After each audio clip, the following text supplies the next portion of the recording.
মানে আমি চাৰ্জশ্বিটৰ কথা কৈছোঁ, অভিযোগনামাৰ কথা কৈছোঁ। অভিযোগনামা দাখিল কৰিব, কিন্তু প্ৰকৃত দোষী কোন? নমস্কাৰ, স্বাগতম। নিউজ 18 অসম নৰ্থ ইষ্টৰ এয়া হৈছে পোনপটীয়া এখন প্ৰচাৰ ষ্টুডিঅ'ত মই প্ৰাঞ্জল। মুখ্যমন্ত্ৰীয়ে সদৰি কৰিছিল যে 8 ডিচেম্বৰত SITৰ প্ৰতিবেদন দাখিল কৰা হ'ব বা চাৰ্জশ্বিট দাখিল কৰা হ'ব। অভিযোগনামা ক'ত দাখিল কৰা হ'ব তাৰে অলপ সবিশেষ তথ্য। চাৰ্জশ্বিট মানে অভিযোগনামাখন দাখিল কৰা হ'ব গুৱাহাটী জিলা সত্ৰ আৰু ন্যায়াধীশৰ আদালতত। 8 ডিচেম্বৰত সময়টো ধাৰ্য কৰা হৈছে।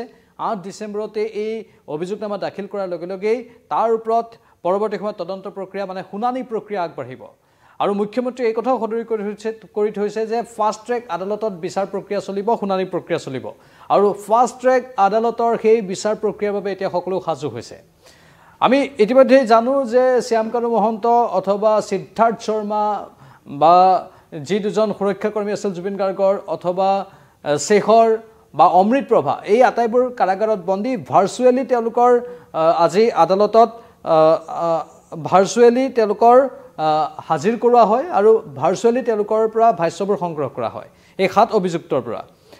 চতুৰ্থবাৰলৈ ভাৰ্চুৱেলি তেওঁলোকক আদালতত হাজিৰ কৰোৱা হয়, যিহেতু তেওঁলোকক কাৰাগাৰৰ পৰা অনা হোৱা নাই। বিগত সময়ত কাৰাগাৰলৈ নিয়াৰ সময়ত কেনেধৰণৰ বিক্ষিপ্ত পৰিৱেশৰ সৃষ্টি হৈছিল আমি দেখিবলৈ পাইছিলোঁ। সেয়েহে ভাৰ্চুৱেলি তেওঁলোকৰ পৰা তথ্যবোৰ সংগ্ৰহ কৰা হয়। আৰু বিগত আঢ়ৈ মাহত SITৰে মুখামুখি হৈছে 2 শতাধিক লোক।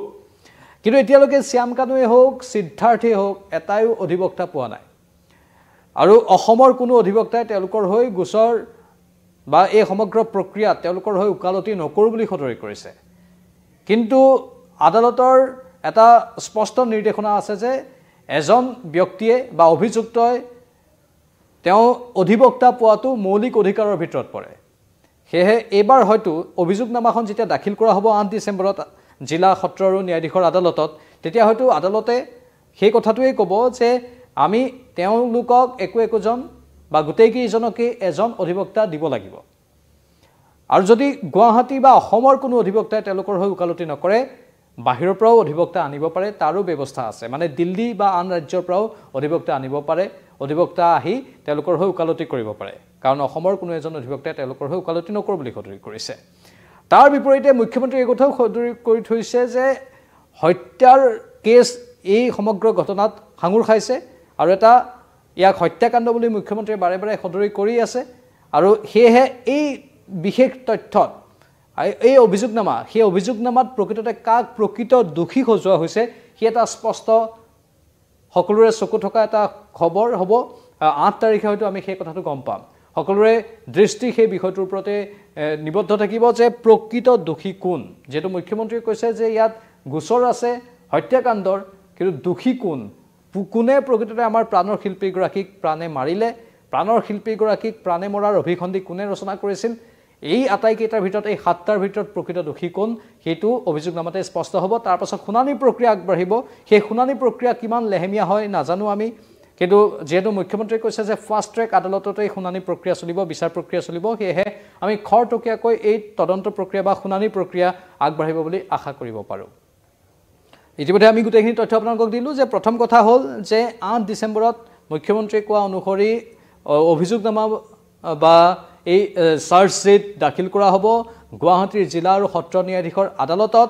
আৰু সত্ৰ ন্যায়াধীশৰ আদালতৰ পৰা এটা তথ্য হয়তো সেইদিনাখন উল্লেখ কৰা হ'ব যে এওঁলোকে একোজন অধিবক্তা পোৱাটো দৰকাৰ বা আটাইকেইজনে এজন অধিবক্তা পোৱাটো তেওঁলোকৰ মৌলিক অধিকাৰ।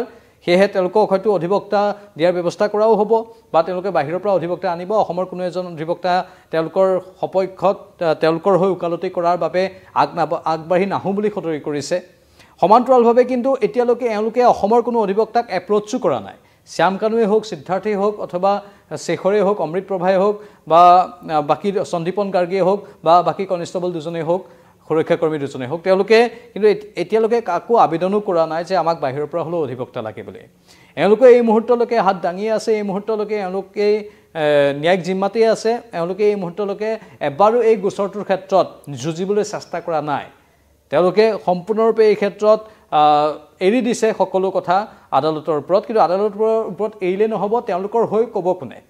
যেহেতু আইনত এটা নিয়ম থাকে, আইনৰ নিয়ম অনুসৰি তেওঁলোকৰ হৈও কোনোবাই যুক্তি দৰ্শাব লাগিব তেওঁলোকৰ সেই বিন্দুবোৰো উপস্থাপন কৰিব লাগিব আৰু যদি কিবা কাৰণত অধিবক্তা নলয়ও নিজেও কোৱাৰ অধিকাৰ থাকে যে কোনো যদি সদাশয় ব্যক্তিয়ে কয় যে মোক অধিবক্তা নালাগে মই মোৰ গোটেইখিনি কথা নিজেই ক'ম তেনেকৈও পাৰে কিন্তু এওঁলোকে যে নিজেই ক'বলৈ তেওঁলোকৰ হাতত যে সেইখিনি তথ্য বা যুক্তি আছে সেইটো মনে নকয় সেয়েহে তেওঁলোকে হয়তো অধিবক্তা ল'ব পাৰে এতিয়া হয়তো পৰৱৰ্তী সময়ত কোৰ অধিবক্তা লয় সেইটো লক্ষণীয় কিন্তু মুখ্যমন্ত্ৰীয়ে বাৰে বাৰে কৈ থৈছে যে এই সমগ্ৰ ঘটনাত প্ৰাণ লোৱাৰ ঘটনা জড়িত হৈ পৰিছে প্ৰাণ লোৱাৰ গোচৰ জড়িত হৈ পৰিছে সেয়ে প্ৰাণ লোৱাৰ গোচৰ জড়িত হৈ পৰিছে যেহেতু ইয়াত প্ৰাণ লোৱা ব্যক্তিৰ নামো থাকিব লাগিব অভিযোগনামাত সেই প্ৰাণ লোৱা ব্যক্তিগৰাকী কোন মানে প্ৰকৃত দোষী কোন হ'ব সেয়া লক্ষণীয় হ'ব 7 দিনতকৈ কম সময় আছে তাৰ পাছতে আমি সেই ব্যক্তিজনৰ নাম গম পাই যাম আৰু তাৰ পৰৱৰ্তী সময়ত যি শুনানি প্ৰক্ৰিয়া চলিব সেই শুনানি প্ৰক্ৰিয়া দীঘল নহওক সেইটো আমি কামনা কৰিম সমান্তৰালভাৱে ফাষ্ট ট্ৰেক আদালতত এই বিচাৰ প্ৰক্ৰিয়া চলিব লাগে বুলি আমিও